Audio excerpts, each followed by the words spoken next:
Visit ভিসায় আসার পর যুক্তরাজ্যে আর কোন কোন অ্যাপ্লিকেশন করা যায়, অ্যাসাইলাম ছাড়াও হিউম্যান রাইটস, ফ্যামিলি লাইফ কিংবা ফি ওয়েভারের মতো অ্যাপ্লিকেশন করতে দেখা যায় ভিজিটরদের। এই খবরের সঙ্গে আছি আমি শাকির হোসেন। ম্যানচেস্টার বার্মিংহামে অনেক সলিসিটর ভিজিটরদের দিয়ে এমন অনেক ভুল আবেদন করানোর অভিযোগ উঠেছে। অভিযোগ আছে হোয়াইট চ্যাপেলে বেশ কিছু সলিসিটরদের বিরুদ্ধেও। তাই এই বিষয়ে আপনাদের পরিষ্কারভাবে জানাতে আমি কথা বলেছি লন্ডনের সুপরিচিত সলিসিটর অ্যাডভোকেট মাহবুবুর রহমানের সাথে।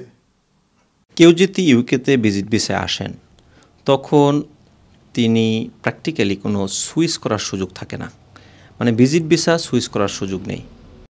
কি করতে হয়, তখন তিনি নিজের দেশে ফেরত গিয়ে নতুন অ্যাপ্লিকেশন করতে পারেন। কিন্তু কারো যদি এমন সমস্যা হয় যে তার নিজের দেশে ফেরত যাওয়ায় সমস্যা রয়েছে, অথবা তিনি লাইফ রিস্ক ছিল নিজের দেশে, এই জন্য তিনি চলে আসছেন এই দেশে, তখন তিনি অনলি অ্যাপ্লিকেশন করার থাকে হলে অ্যাসাইলাম ক্লেম, এরকমের পরিস্থিতি তৈরি হলে। কিন্তু কেউ যদি ওভারস্টার হয়ে যায় এবং লং টাইম এই দেশে থাকে তখন ডিফারেন্ট অ্যাপ্লিকেশন করা যায়। কিন্তু আপনি যে কোশ্চেনটি করেছেন যে অনেকে ইউকেতে আসলেন, উইদিন শর্ট টাইম তিনি ফিওভার অ্যাপ্লিকেশন করেন, হিউম্যান রাইটস অ্যাপ্লিকেশন করেন, প্রাইভেট লাইফ অ্যান্ড ফ্যামিলি লাইফের অ্যাপ্লিকেশন করেন, যে অ্যাপ্লিকেশন সাকসেস হওয়ার 1% কোনো সম্ভাবনা নেই। কারণ হচ্ছে একজন ভিজিট ভিসা যখন আসেন তখন এটা তার একটা কমিটমেন্ট দেওয়া থাকে যে তিনি নিজের দেশে ফেরত যাবেন। এটা হচ্ছে ভিজিট ভিসার একটা কন্ডিশন। কিন্তু এই ফেরত না যাওয়ার ক্ষেত্রে একমাত্র সুপারসিড করতে পারে যদি তার কোনো লাইফ রিস্ক থাকে নিজের দেশে। তো লাইফ রিস্ক যখন থাকে তখন একমাত্র এক্ষেত্রে প্রপার অ্যাপ্লিকেশন হচ্ছে অ্যাসাইলাম ক্লেম। কিন্তু আপনি যেটা বললেন যে অ্যাসাইলাম ক্লেম না করে সেম গ্রাউন্ডস দিয়ে হিউম্যান রাইটস ক্লেম করা হয়, এবং এটা করার মাধ্যমে হচ্ছে এই অ্যাপ্লিক্যান্টকে এই দেশের লং টাইমের জন্য ইল্লিগাল করে দেওয়া হয়। এর কারণ হচ্ছে এই যে আপনার লাইফ রিস্ক রয়েছে, আপনি লিগালি রিপ্রেজেন্টেড, আপনার লয়ারও আছে, কিন্তু আপনি করছেন হিউম্যান রাইটস ক্লেম, ফিওভার অ্যাপ্লিকেশন। তখন হোম অফিস মনে করে যে এই অ্যাপ্লিকেশনটা জেনুইন না, এটাকে একটা মিসইউজ করার জন্য, সিস্টেমটাকে মিসইউজ করার জন্য এই ভিজিটর একটা ক্লেম করতেছে। কিন্তু যদি কেউ জেনুইনলি লাইফ রিস্ক থাকে এবং তিনি যদি এয়ারপোর্টে অ্যাসাইলাম ক্লেম করেন অথবা আসার পর as soon as asylum claim করেন, তখন কিন্তু অন্য যারা ইউকেতে আসে স্টুডেন্ট ভিসা অথবা ওয়ার্ক পারমিটে, তাদের চেয়ে কিন্তু ভিজিটরদের অ্যাসাইলাম ক্লেম স্ট্রং হতে পারে। বিকজ তিনি লাইফ রিস্ক থাকার কারণে তার দেশ ছেড়ে এসছেন, অথবা তিনি নিজের দেশে যেতে পারছেন না। কিন্তু অনেকে মনে করেন যে এয়ারপোর্টে যদি অ্যাসাইলাম ক্লেম করেন, যদি ফিরতি ফ্লাইটে আবার দেশে পাঠিয়ে দেওয়া হয়, যদি কারো লাইফ রিস্ক থাকে এবং এটা যদি এয়ারপোর্টে আসার পরে, হিথ্রো অথবা গেটউইক বা যে কোনো পোর্টে আসার পরে যদি এটা সে ক্লেম করে এবং সে মিনিমাম এক্সপ্লেন করতে পারে যে তার রিস্ক অন রিটার্ন আছে, তার নিজের দেশে সে ফেরত যেতে পারছে না অথবা তিনি পালিয়ে এসছেন দেশ থেকে, তখন তাকে ইউনাইটেড নেশনসের যে কনভেনশন রয়েছে সে অনুযায়ী ফেরত পাঠানোর কোনো সুযোগ নেই, এবং কোনো রাষ্ট্রই সরাসরি ফেরত পাঠায় না।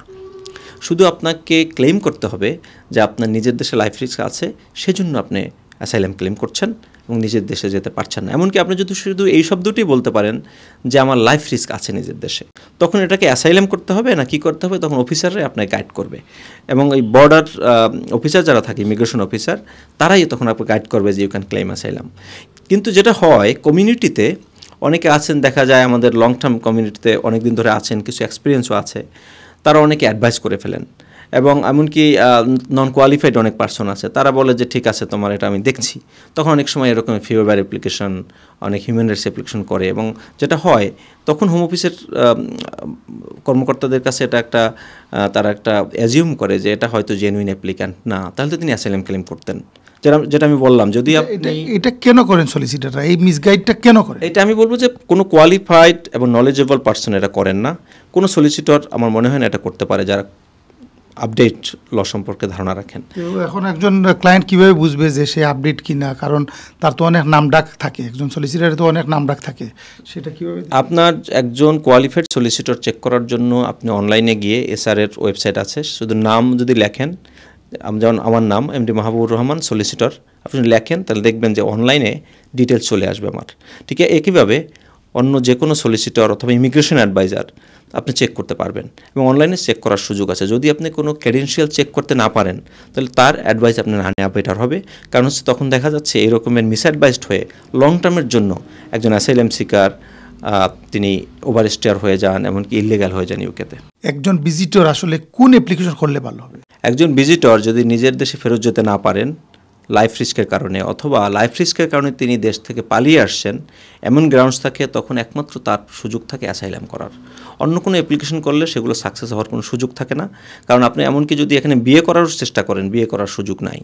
আপনি যদি হিউম্যান রাইটস অ্যাপ্লিকেশন করেন, সেখানে অটোমেটিক এটাকে তারা মনে করবে যে এটা জেনুইন অ্যাপ্লিকেশন না।